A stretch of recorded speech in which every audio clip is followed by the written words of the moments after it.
मैं हमेशा कहता हूँ कि शेखावटी धरती के बारे में एक चीज़ कमाल है। हमारे सामने लोग खड़े हैं यूनिफॉर्म पहन के।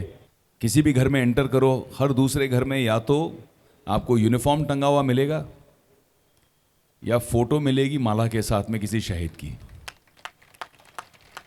जोरदार और ये तालियां। एक ऐसी भूमि है जहां पे शहादत के बाद, वीरगति के बाद भी जब अगली जनरेशन पैदा होती है, उस जनरेशन को भी बिना किसी शंका, बिना किसी डर के उनके आंखों में ये शक्ति रहती है, ये ताकत रहती है कि मैं भी जाऊंगा और देश के लिए मर मिटने के लिए मैं भी तैयार हूं। इसीलिए मैं सलाम करता हूं शेखावटी की इस भूमि को। Ladies and gentlemen, Mr. Vivek Anand Oberoi, who is a co-founder here, to start with the opening ceremony of I-30 Learning Center here in Sikar, Shekhawati region. The stage is all yours, sir. जब भी मैं सीकर आता हूं, अब दूसरी बार आया हूं, बहुत अल्प समय में आया हूं। मुझे ऐसा लगा नहीं कि इतनी जल्दी मैं वापस आ रहा हूँगा, लेकिन ये जो हमारे प्यारे हुड्डा जी हैं और इनकी पूरी इम्पल्स की टीम है जो इतना काम करती है, दिन रात मेहनत करती है, ये चमकते ही ऐसे हैं कि अपने पास आकर्षित कर लेते हैं, मुझे बुला के ला ही देते हैं। जैसे कहते हैं ना, सितारों को आसमान से ज़मीन पे लाना, ये इनका काम है इम्पल्स का।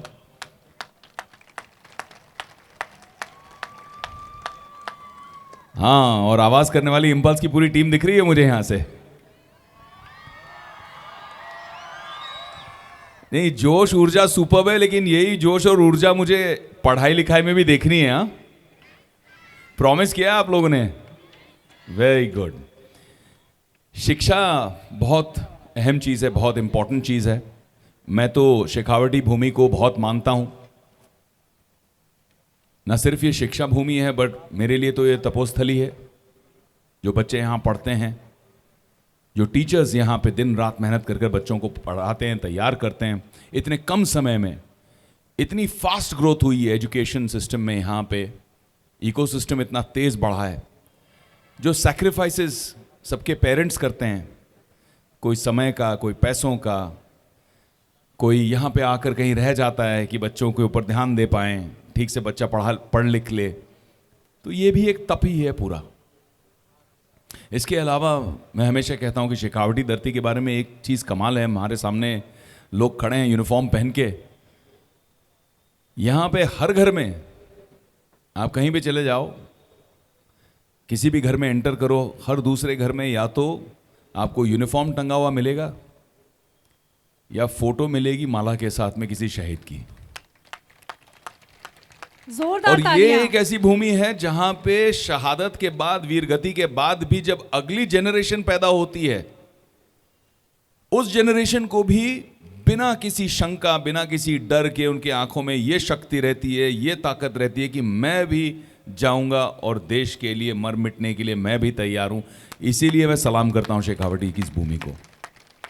बहुत इज्जत है, बहुत खुशी है कि हम यहां पर वो कर रहे हैं जो सपना था मेरा, कि यहाँ के बच्चे इतने टैलेंटेड हैं और इस टैलेंट को तराशने के लिए, इस टैलेंट को एक मंच देने के लिए, एक प्लेटफॉर्म देने के लिए उन्हें बड़े शहरों में जाना पड़ता है। मुंबई आना पड़ता है, दिल्ली आना पड़ता है, जयपुर जाना पड़ता है। कई बड़े शहर हैं जहाँ पे जाना पड़ता है अपनी फैमिली से दूर।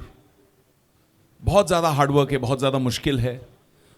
वहाँ पे अकेलापन भी बहुत ज़्यादा हो जाता है, फाइनेंशियल प्रेशर भी बहुत ज़्यादा हो जाता है बच्चों पर, परिवार पर। तो मैं चाह रहा था कि जो इंडिया का पहला वेव आया एजुकेशन में, वो इंडिया में आया, बड़े शहरों में आया, अर्बन सेंटर्स में आया। अब जो सेकंड वेव आ रहा है एजुकेशन का, वो भारत में आए, हमारे गांव-गांव में आए, हमारे छोटे कस्बों में आए, हमारे छोटे शहरों में आए, ताकि बच्चों के लिए, उनके पेरेंट्स के लिए ये प्रेशर ना पड़े कि बहुत ज़्यादा खर्चा करके लाखों रुपए सिर्फ ट्रैवल में, रहने में, रेंट में मुंबई में आके लोग रहते हैं, पढ़ते हैं, बहुत प्रेशर पड़ जाता है। वही चीज़, उसी स्तर का एजुकेशन, उसी क्वालिटी का एजुकेशन अगर आप यहाँ प्राप्त कर पाओ, सीकर में, गूढ़ा में, राजस्थान के अलग अलग जगह में, अब नागौर में, इतने कम समय में हमने जो पार्टनरशिप्स किए हैं, 6 सेंटर्स और 50 स्कूल्स, जिनके साथ हम ग्रास रूट लेवल पे ही काम कर रहे हैं कि हमारे बच्चे इंटरनेशनल लेवल के क्वालिटी की सुविधाएं उनको उपलब्ध हों। जैसे MIT है। अब IIT के बारे में तो हम सब ने सुना है, बच्चे बहुत पढ़ते हैं IIT ज्वाइन करने के लिए, लेकिन अगर IIT हमारे पास कई हैं हिंदुस्तान में, MIT विश्व में एक ही है। और आज यहाँ सीकर में, ना मुंबई में, ना दिल्ली में, ना बैंगलोर में, यहाँ सीकर में आईआईटी के प्रोफेसर खुद नायर साहब आके यहाँ बैठे हुए हैं और ये कमिटमेंट लेके आए हैं। जिस प्रोफेसर के पीछे पूरा यूएस वहाँ पे भागता है, दौड़ता है कि भैया हमको आप सिखाइए, आप पढ़ाइए, वो हिंदुस्तान आ रहे हैं और यहाँ सीकर में जुड़ रहे हैं और बोल रहे हैं यहाँ पे हमको एमआईटी के प्रोग्राम्स, रोबोटिक्स के प्रोग्राम्स, 3D प्रिंटिंग के प्रोग्राम्स, ऐसे प्रोग्राम्स जो 5 साल पहले यहाँ पे सोचा भी नहीं जा सकता था, आज वो सच हो रहा है हमारे पार्टनर्स के थ्रू। इम्पल्स जैसे हमारा फर्स्ट पार्टनर रहा, हमारे लिए तो हुडा जी परिवार ही है, इनके माध्यम से ही हमने आगे ग्रोथ की है राजस्थान में।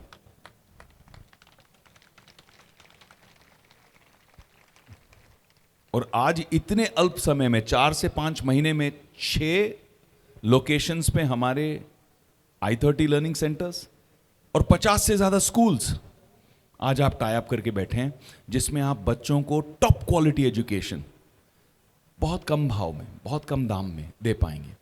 आज अगर मैं यही एजुकेशन यूएस में देता, एमआईटी की यही प्रोग्राम यूएस में देता, तो 10%, 20%, 50%, डबल ट्रिपल नहीं, अगर वहां 100 रुपए की चीज है तो हम यहां उसे 1 रुपए में दे पा रहे हैं।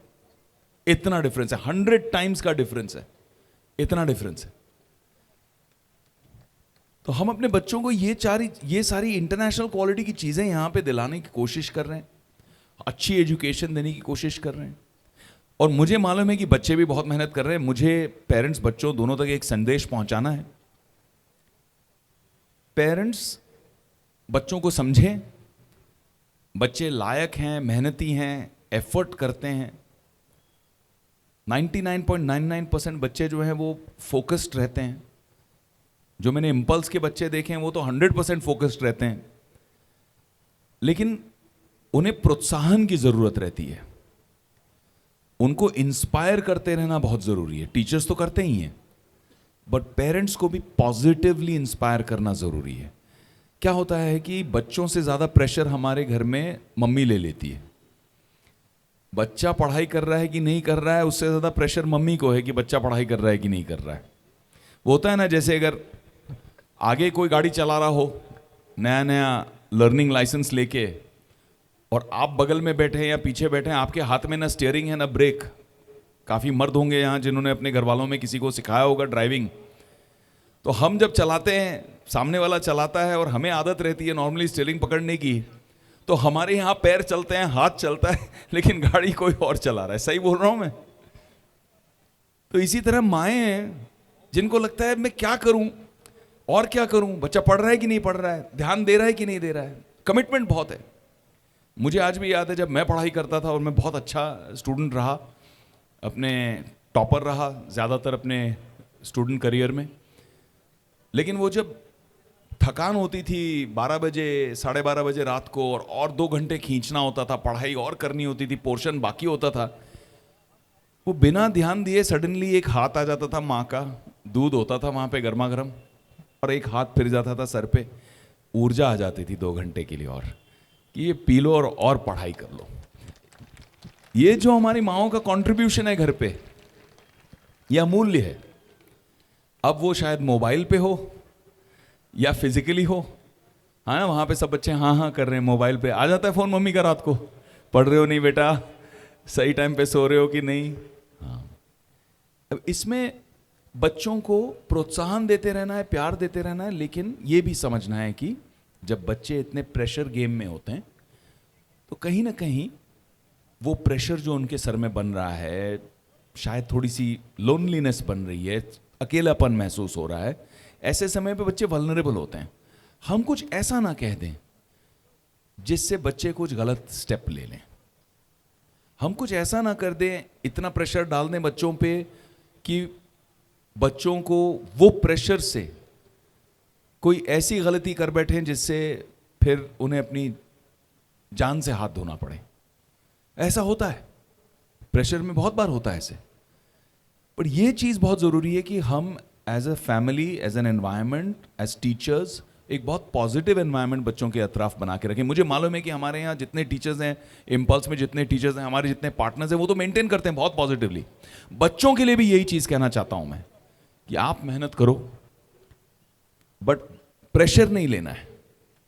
एंजॉय करके, अच्छे दोस्त बना के, साथ में बड़ी सिस्टम बना के, एक दूसरे की प्रॉब्लम समझ के, कुछ नहीं समझ में आ रहा है टीचर्स के पास जाके, दोस्तों के साथ बैठ के उसको रिजॉल्व करो। प्रेशर मत लो। प्रेशर जितना लेते जाओगे उतना परफॉर्मेंस ड्रॉप होता जाएगा।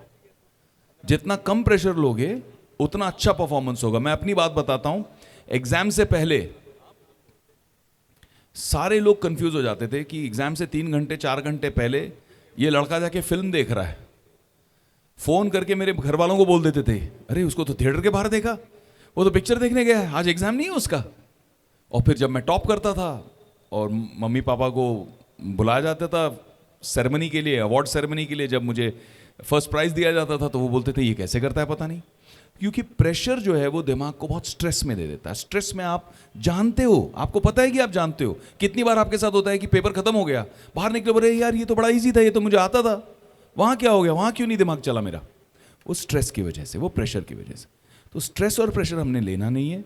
हमें अच्छे से पढ़ाई करना है, खुश रहना है, अच्छा माहौल बनाना है। और आपको कोई भी प्रॉब्लम हो, इमोशनल प्रॉब्लम हो, पर्सनल प्रॉब्लम हो, आपके टीचर्स, ये जो इकोसिस्टम है i30 लर्निंग सेंटर का, इम्पल्स की फैमिली का, यह आपके लिए आपके फैमिली का एक्सटेंशन है। 24/7 कभी कोई प्रॉब्लम हो आप लोग साथ में आइए और उसको रिजॉल्व कीजिए। हम चाहते हैं कि हमारे बच्चे बहुत पॉजिटिवली ग्रो करें और बहुत सक्सेस प्राप्त हो उनको।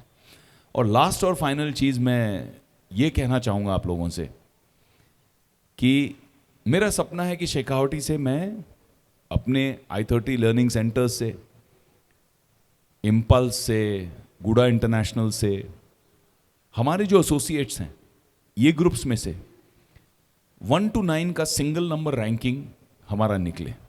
पूरा करोगे ये सपना? प्रॉमिस? अरे क्या बात है, फैंटास्टिक। अगर आपने ये किया तो पहली चीज, जो यूनिवर्सिटी, जो कॉलेज आप पिक करोगे, आप उंगली रखोगे कि मुझे यहां पढ़ना है वेग भैया, उस दिन से लेके till the end of your education, graduation हो, पोस्ट ग्रेजुएशन हो, जब तक आप पढ़ोगे उसकी पूरी कॉस्ट की जिम्मेदारी हमारी। 100% स्कॉलरशिप। अब वो 4 साल का कोर्स हो कि 6 साल का कोर्स हो, 100% स्कॉलरशिप हमारी, अगर आप 1 to 9 में निकाल के लेके आते। एक दूसरा, क्योंकि आपके साथ आपकी फैमिली मेहनत कर रही है, तो मेरी तरफ से एक आमंत्रण कि आपको, आपके फैमिली को अपने साथ में मैं फॉरेन टूर पे लेके जाऊंगा।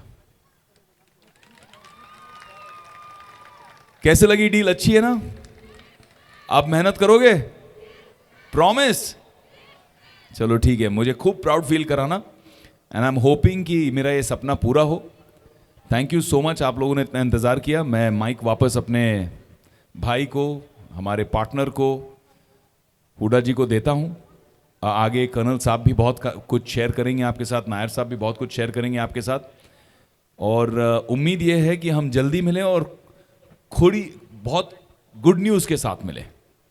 Thank you so much. जय हिंद, जय भारत।